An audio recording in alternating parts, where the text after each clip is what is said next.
साथियों, ये हैं जू फेईहोंग। जू फेईहोंग भारत में चीन के राजदूत हैं और इनके द्वारा बीते कुछ समय से दिए गए स्टेटमेंट्स ने भारत और चीन के संबंधों में फिर से मधुरता लाने का प्रयास किया है। उसका परिणाम यह है कि भारत भी अपनी तरफ से वो सकारात्मक जेस्चर्स या पहले शुरू कर चुका है। मेरे दोस्तों, ये विचार जो आरआईसी का है, जिसमें रशिया, इंडिया, चाइना का ट्रॉइका या एक त्रिकोण बनाने की बात या उसको मजबूत करने की बात है, जिससे कि एक वेस्टर्न मोनोपोली को कंट्रोल किया जा सके, वो एक सकारात्मक कदम के रूप में आगे बढ़ चुका है और जिसके पीछे रशिया ने अपना एक अच्छा खासा योगदान दिया है। तो क्या वो बात है और कौन से मुद्दे पे हम चर्चा करने वाले हैं, आरआईसी पे क्या प्रभाव होगा और अमेरिका को इससे कैसे चैलेंज होने वाला है, सारी बात करेंगे इस वीडियो में। नमस्कार, मेरा नाम है नीरज पारिक और आप देख रहे हैं Neeraj Pareek official YouTube channel. यदि फर्स्ट टाइम आप हमारे साथ में हैं और अभी तक truth, insight and impactful content के लिए सब्सक्राइब चैनल को नहीं किया है तो फैमिली का हिस्सा बनिए। अभी सब्सक्राइब बटन प्रेस करिए और करते हैं फिर वीडियो की शुरुआत। मेरे दोस्तों, जू फेईहोंग ने बीते कुछ समय से भारत और चीन के बीच अच्छे संबंधों की वकालत की और कुछ कदम दर कदम बढ़ते बढ़ते रशिया ने भी इस बात को जोड़ दिया कि भाई अब दोनों देशों के बीच में जो तनाव के मसले हैं उनको धीरे धीरे सेटल करें और उनको चलते हुए भी दोनों देशों के बीच में आपसी मैत्रिक जो माहौल है वो बनना चाहिए। कारण क्या है, उसके ऊपर हम बात करने वाले हैं।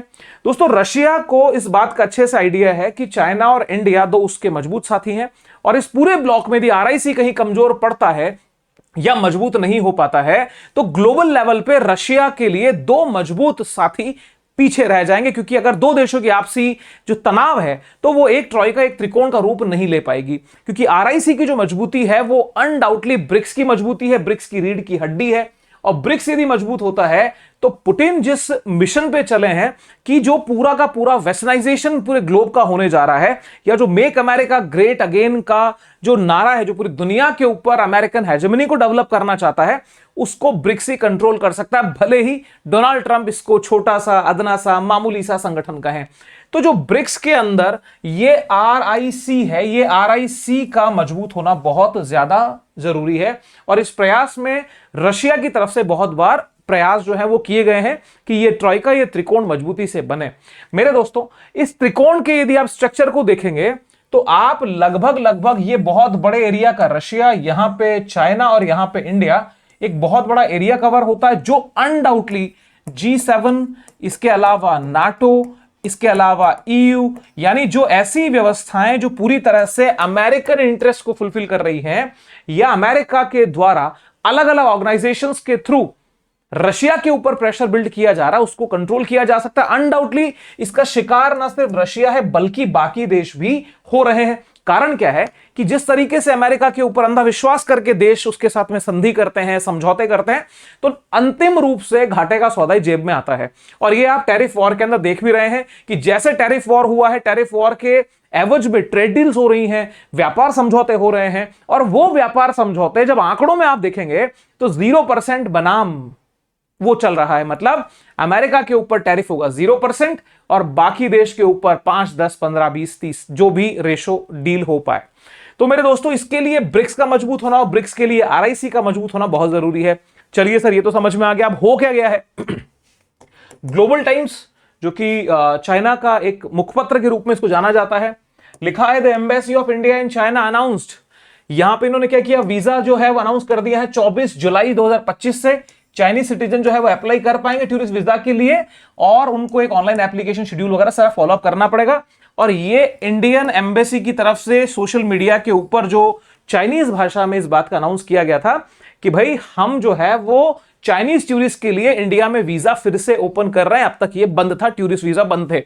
गलवान क्लैश जब से हुआ था उसके बाद से भारत और चीन के संबंधों में एक कड़वाहट आ चुकी थी और उसी कड़वाहट को कम करने का प्रयास इस रूप में भारत की तरफ से देखा जा रहा है।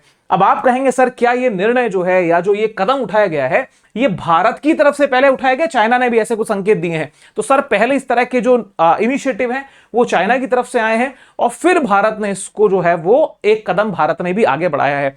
बिकॉज भारत और चीन के संबंधों को आप देखेंगे तो चाहे आप आजादी के समय से आ जाइए, 5-7 साल शुरुआत की छोड़ दें तो बाद में एक तनाव का दौर ही रहा है। और 2020 में जो गलवान घाटी के अंदर तनाव हुआ था, आपसी झड़प हुई थी, उस झड़प ने दोनों देशों के बीच में अच्छी खासी नकारात्मकता को बढ़ाने का काम किया। लेकिन ध्यान रखिएगा, पड़ोसी देश होने के नाते दोनों ही देशों के लिए फायदेमंद यह है कि उस आपसी रंजिश को थोड़ा दूर करके, आपसी मतभेदों को दूर करके संबंधों में मधुरता लाई जाए। निश्चित रूप से वो लाभकारी होगा ही होगा। अब यहां पे आवश्यकता हो रही है कि भाई जो गैप्स है उन गैप्स को फिलअप किया जाए, दोनों देशों को क्लोज लाया जाए। लेकिन गलवान घाटी के इस इशू की वजह से भारत में एक नकारात्मकता का माहौल गया, और वैसा ही चाइना में भी ऑब्वियसली हुआ होगा। लेकिन अब चीजें ठीक ट्रैक पे आना शुरू हो रही हैं, और वो ट्रैक पचने वाला नहीं है यूएसए के लिए।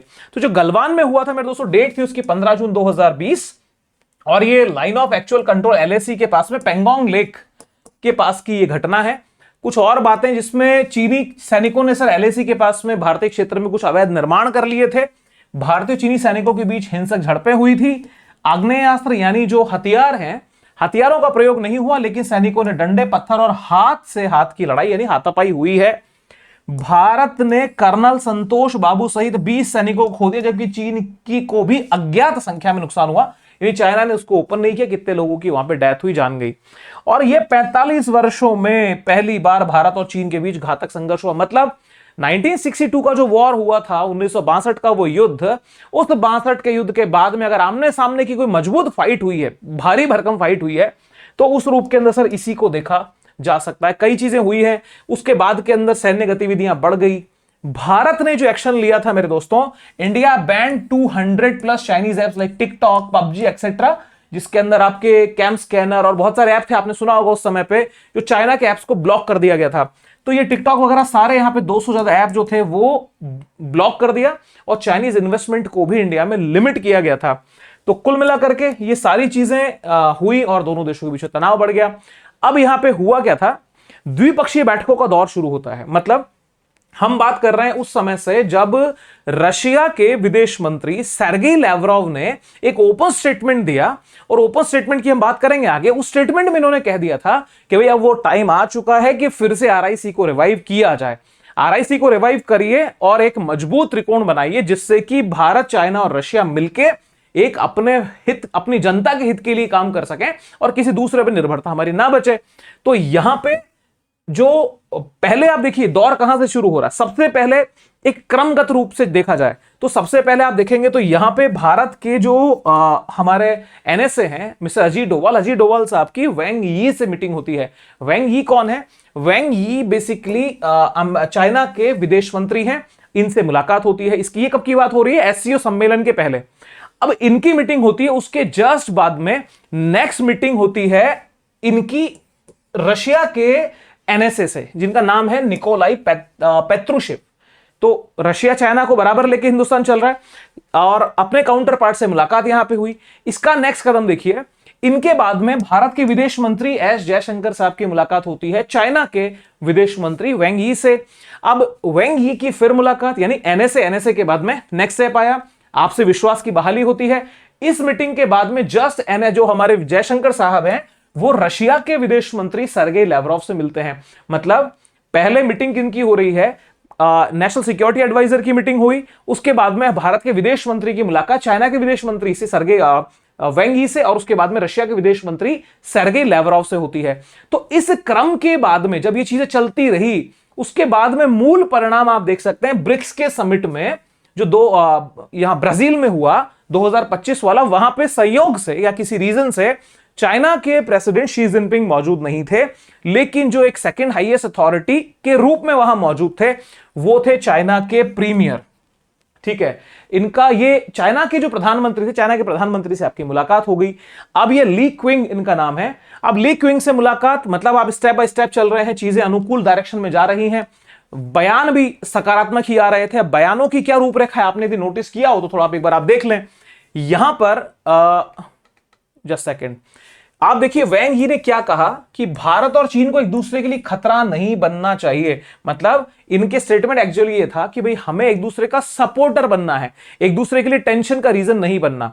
तो उस रूप के अंदर ये सकारात्मक पहले हुई।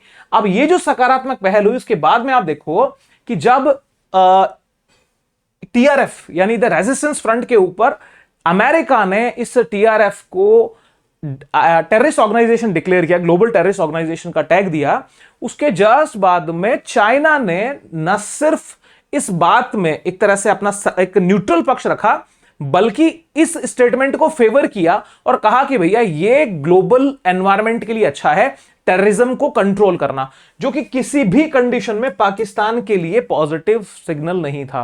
कारण यह है कि पाकिस्तान के हर एक्शन के ऊपर चाइना जिस तरीके से सकारात्मक कदम लेता है और उसको एवरग्रीन फ्रेंड या ऑल वेदर फ्रेंड बोलता है, तो वहां पर उसी के एक ऑर्गेनाइजेशन जिसको बैकएंड पे सपोर्ट सारा पाकिस्तान कर रहा है, वहां पे चाइना का मना करना ये एक सकारात्मक पहल ही है कि भाई संबंधों में भारत के साथ में अब न्यूट्रलाइजेशन हो रहा है और चीजें ठीक दिशा में आगे जा रही हैं।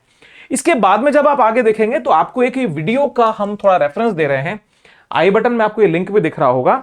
मेरे दोस्तों बहुत पहले, लगभग आज के ये लगभग 3 महीने तो नहीं कह सकते, 2-2.25 महीने पहले का वीडियो है। आप देखिएगा यहां पे रशिया ने इस बात को क्लियर बोला था कि भाई अब जो है ना भारत को अपना दुश्मन पहचान लेना चाहिए कि तुम्हारा रियल में दुश्मन जो है वो है कौन।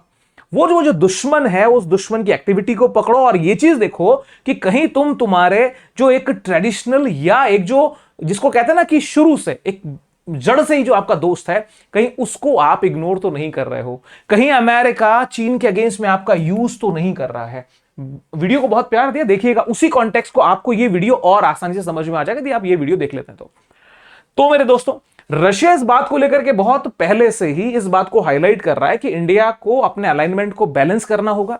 जिस तरीके से वो वेस्ट की तरफ इंक्लाइन हुआ है, स्पेशली ट्रंप के पीरियड के अंदर ये बहुत ज्यादा बढ़ा और ये क्वाड वगैरह जो तो पहले से ही खैर चलते आ रहे थे, लेकिन अब इन्हें बैलेंस करने की जरूरत है। क्यों? क्योंकि जो क्वाड ऑर्गेनाइजेशन है ये एक सैन्य गुट की भूमिका में है जो कि चाइना को कंट्रोल करना चाहता है इंडो पैसिफिक में।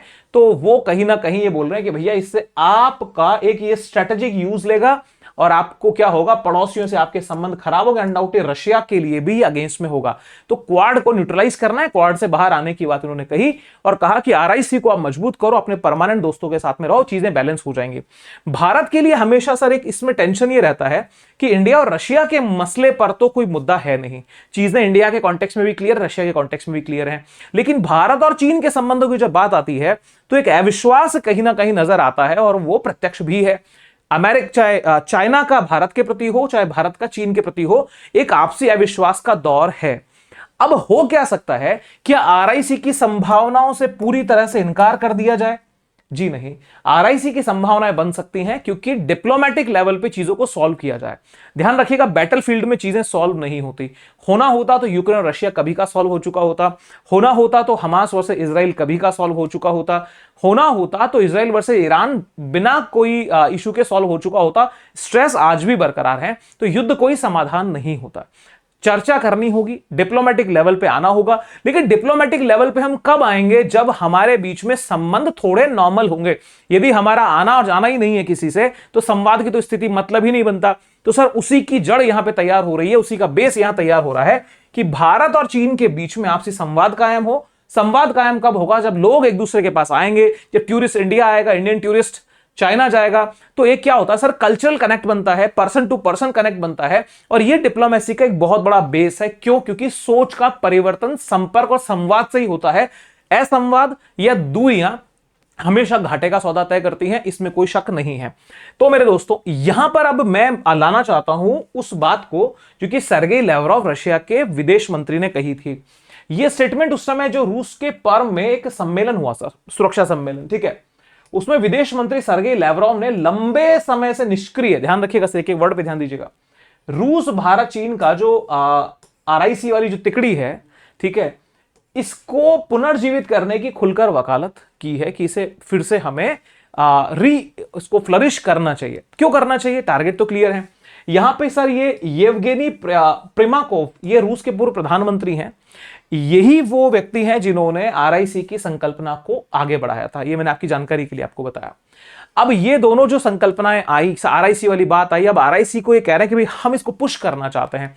पुश करने के पीछे रीजन ये है कि इस माध्यम से ब्रिक्स को मजबूती मिलेगी और ब्रिक्स क्या क्या कर सकता है ब्रिक्स का क्या पावर है, ये वीडियो जरूर देखिएगा, आपको सब क्लियर हो जाएगा। बिकॉज जो ब्रिक्स करेंसी है वो डॉलर को चैलेंज कर सकती है। और उसी बात पे आपको पता होगा, ब्रिक्स पे 10% का एडिशनल टैरिफ की बात इन्होंने बोली है यूएस ने, कि भैया ये डॉलर है तो बहुत छोटे, मतलब जो स्टेटमेंट दे रहे हैं वो ये है, अरे हैं तो बहुत छोटे, इनका कोई फर्क नहीं पड़ता, लेकिन जो फर्क है अब ये डॉलर को चैलेंज करना चाह रहे हैं, इसलिए इन पे 10% टैरिफ लगा दिया जाए। ठीक है, अब यहां क्या होता है, जो सरगे लैवरॉव के इसी स्टेटमेंट को कैरी फॉरवर्ड करते हुए आगे बढ़ते हैं, तो यहां पे आते हैं जू फेईहोंग।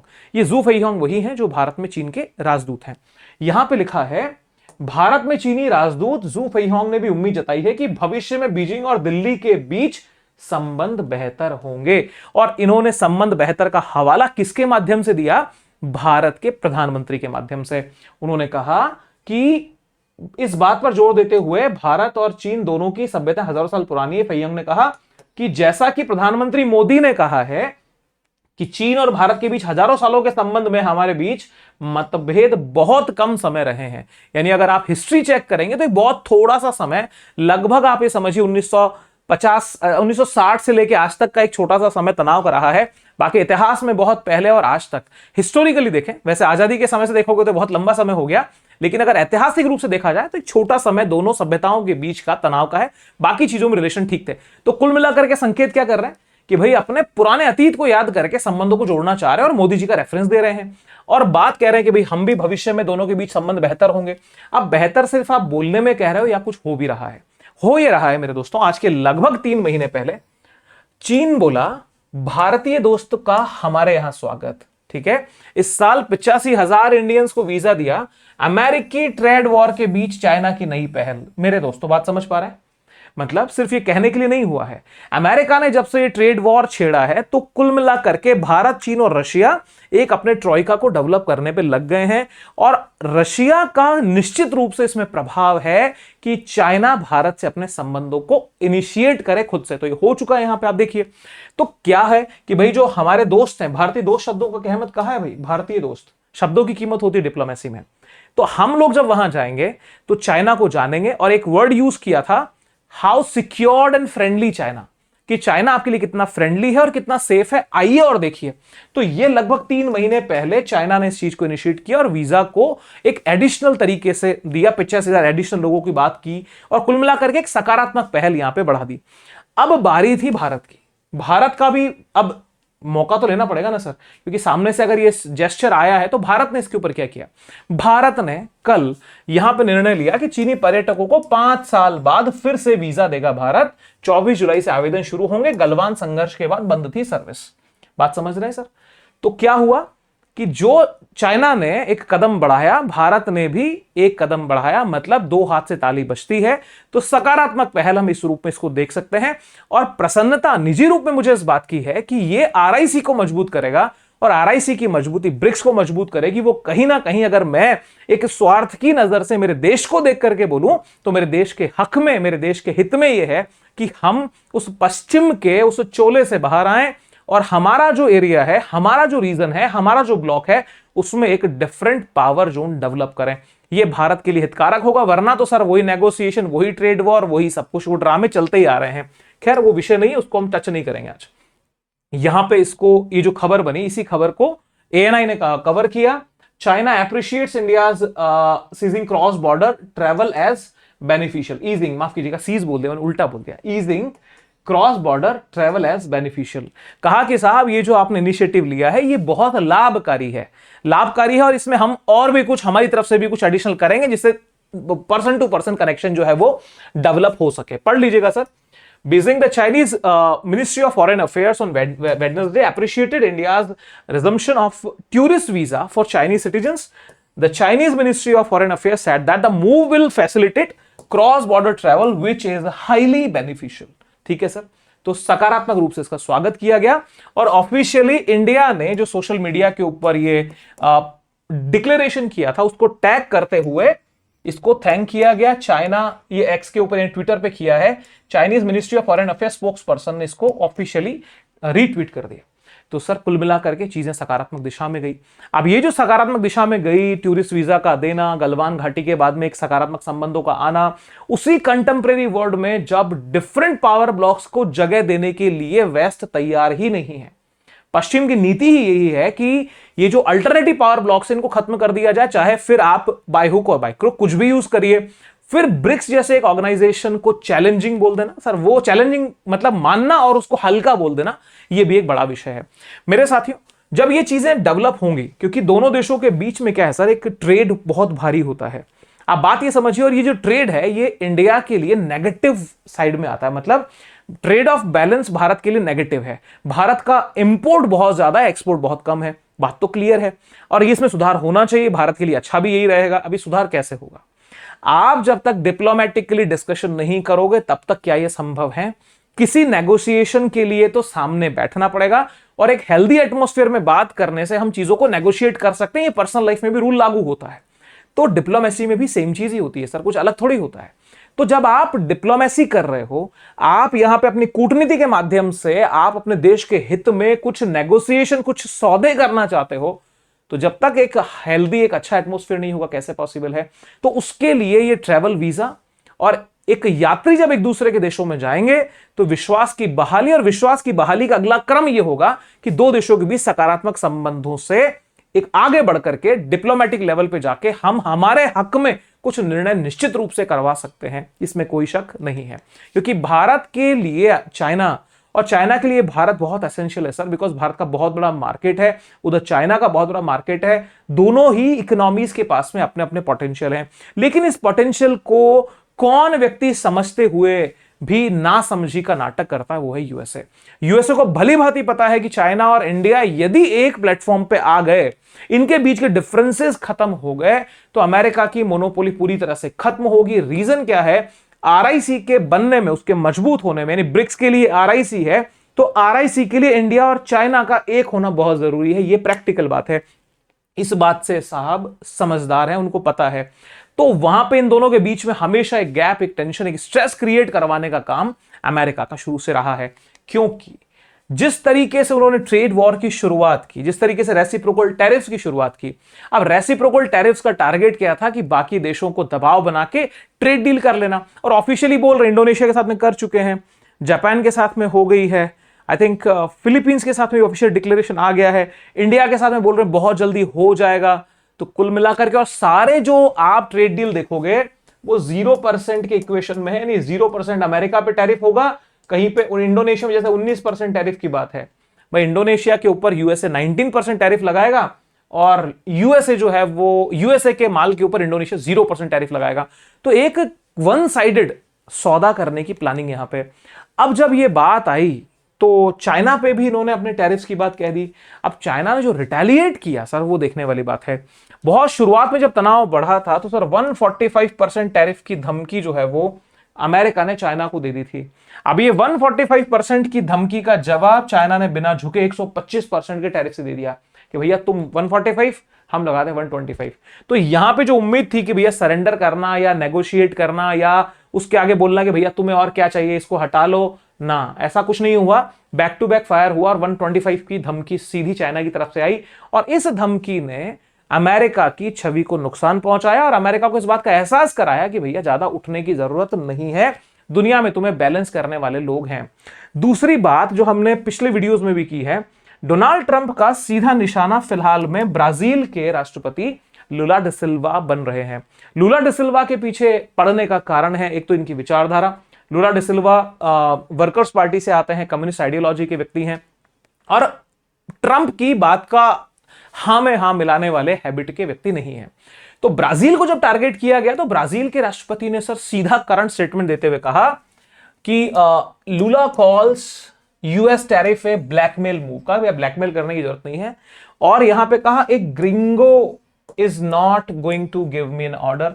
ग्रिंगो क्या होता है? ग्रिंगो सर जो लैटिन अमेरिकन कंट्रीज हैं, दक्षिण अमेरिकी महाद्वीपीय देश हैं, वहां पे ग्रिंगो वर्ड पॉपुलर होता है एक ऐसे श्वेत व्यक्ति के लिए, एक ऐसे व्हाइट पर्सन के लिए जो इंग्लिश बोलता हो और उसकी समझ थोड़ी सी, प्रैक्टिकल नॉलेज जीरो हो, ठीक है, यानी कुल मिलाकर के कम बुद्धि का गोरा आदमी, उसको ये ग्रिंगो कहते हैं। तो इनके लिए ग्रिंगो वर्ड यूज किया, एक इंसल्टिंग वर्ड है अनडाउटली, जिसको हमारे लोकल भाषा में भी एक शब्द जो है वो प्रयोग होता है हिंदी में अच्छा खासा, मूर्ख के लिए हम क्या कहते हैं, तो वो बताने का प्रयास मेरे दोस्तों यहां पे इन्होंने किया। तो क्या हुआ? कुल मिलाकर के रिटेलिएशन मिला। तो अब जब ब्रिक्स की बात आती है, ब्रिक्स की बात में यूएसए थोड़ा सा सहमता है। भले ही वो कहे इसको कि यार ये छोटा ऑर्गेनाइजेशन है, नहीं फर्क पड़ता, लेकिन सर बहुत फर्क पड़ता है। बहुत फर्क इस मायने में भी पड़ता है कि जिस एक छोड़िए जो देश है सर, साउथ अफ्रीका, ब्रिक्स का एस, ये अमेरिका के एक जो मजबूत सिपह सालार इस देश दुनिया में है, नाम है उसका इजराइल।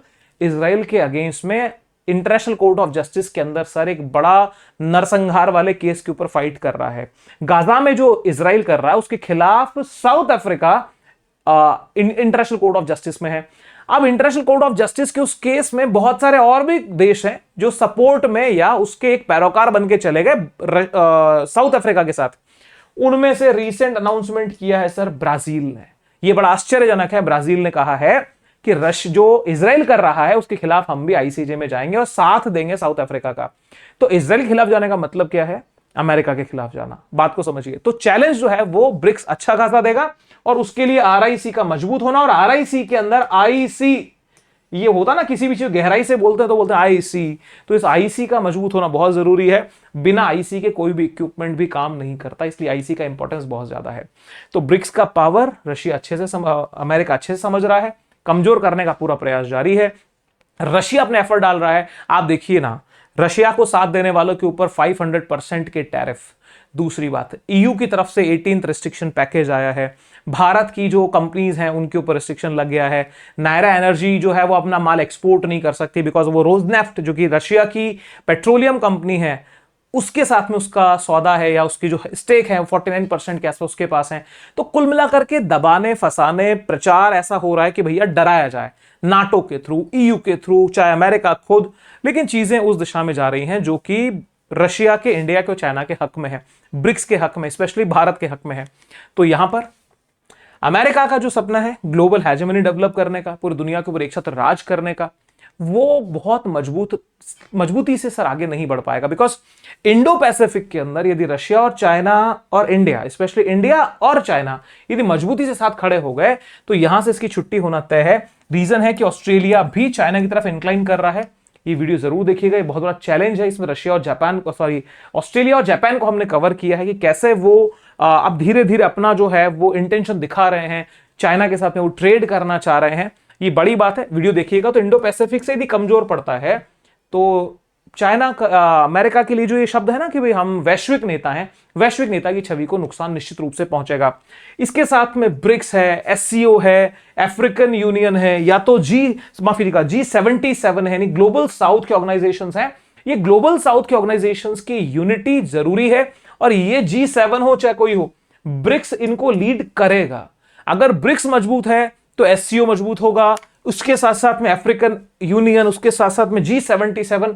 तो इसका जो बेनिफिट मिलेगा वो ये मिलेगा कि दुनिया में यूएसए के अम्ब्रेला के नीचे, चाहे फिर वो नाटो है, चाहे फिर वो ईयू है, या फिर मैं और आश्चर्य करेंगे फिर वो चाहे यूएन है, चाहे फिर वो डब्ल्यूटीओ है, आईएमएफ है, कोई भी वर्ल्ड बैंक है, ये सब से एक निजात पाने का तरीका यह है कि ब्रिक्स को मजबूत किया जाए। ब्रिक्स की मजबूती बार बार दोहरा के मैं बोल रहा हूं एक ही चीज में है कि आरआईसी मजबूत बने, और आरआईसी का जो सबसे बड़ा पेच फंसा हुआ है वो है इंडिया और चाइना। उसकी मैं मानता हूं ये एक बेहतर शुरुआत है। अगर ये जुड़ते हैं तो एट द एंड ब्रिक्स मजबूत निश्चित रूप से होगा, और ब्रिक्स का बढ़ता हुआ कारवां इनको कंट्रोल करेगा जो ग्लोबल ऑर्गेनाइजेशंस के ऊपर अपना जूता रख करके चलते हैं, पूरी दुनिया को इस तरह से मानते हैं भैया हम जो कर देंगे वो फाइनल होगा, या हम आका हैं इस दुनिया के।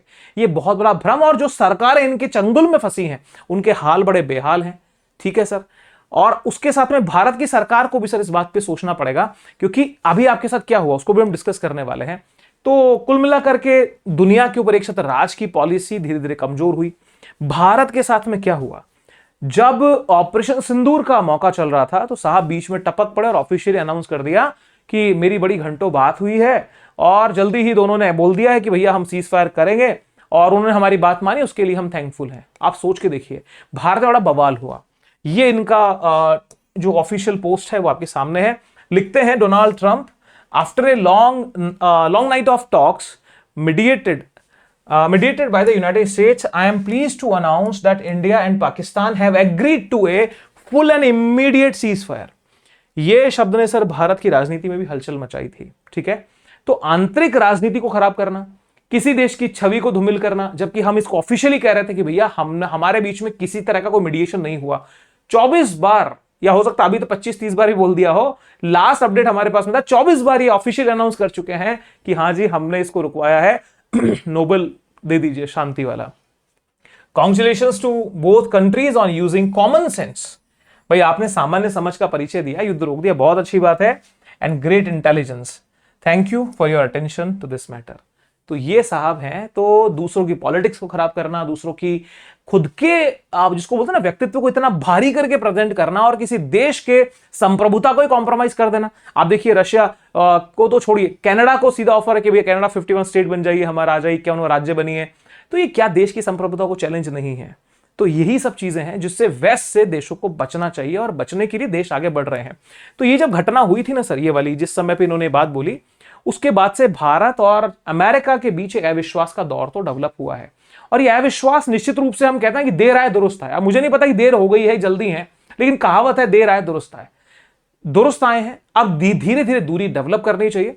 रशिया के साथ हमारे संबंधों को अच्छा बनाना है। चाइना जो हमारा पड़ोसी देश है, उससे डिप्लोमेटिकली हमारे जो भी इश्यूज हैं उनके ऊपर एक सकारात्मक कदम बढ़ाते हुए इश्यूज को डिसॉल्व करना, और हमारे जो हित हैं वो कॉम्प्रोमाइज ना हो, इस तरह से हमें कुछ आगे बढ़कर के चलना होगा। रशिया का निश्चित रूप से साथ भारत के साथ रहा है, इतिहास इसका साक्षी है। तो भारत का हित तो इसके साथ है, और इसके साथ का मतलब है रशिया, इंडिया और चाइना। तो मेरे दोस्तों तीनों का जो ट्रॉइका है यदि ये डेवलप होता है, ये कंफर्मली वेस्ट को तो चैलेंज करेगा। और अगर हम बहुत लिमिट होकर सोचें तो इंडिया के ब्राइट फ्यूचर के लिए ये ट्रॉइका मतलब ब्रिक्स और आरआईसी बहुत जरूरी है, ना कि वेस्ट। कनेक्शन सबके साथ होना चाहिए, लेकिन जो हित आपके देश को जो दे रहा है उसको ज्यादा फोकस करना चाहिए। चलिए साथियों, फिर विदा लेने का वक्त आ चुका है। उम्मीद है लेक्चर आपको पसंद आया होगा। ये कंटेंट, ये लेक्चर प्रेजेंटेशन कैसा लगा? क्या यहां पे आपको ट्रूथ, इंसाइट एंड इंपैक्ट नजर आया? क्या जो हम बिटवीन द लाइंस एक कनेक्शन डेवलप करते हैं वो आपको समझ आया? कमेंट बॉक्स में आप हमें अप्रिशिएट कर सकते हैं, हमारा हौसला बढ़ा सकते हैं। और एक छोटी सी रिक्वेस्ट मैं आपसे और करूंगा, यदि वो रिक्वेस्ट आप मानेंगे तो हमें और खुशी होगी, हमारा और सहयोग होगा। वो ये है कि चैनल को सब्सक्राइब करिए। बहुत कम समय में हमने लगभग 50,000 का परिवार हम बन चुके हैं और हर दिन बढ़ रहे हैं। आप बढ़ते हुए कारवां का हिस्सा बनिए। बहुत कुछ बड़ा, बहुत कुछ अच्छा हम फ्यूचर में करने जा रहे हैं। तो आपके सहयोग की अपेक्षा रहेगी। Wish you very happy learning. Jai Hind, see you soon again, bye bye.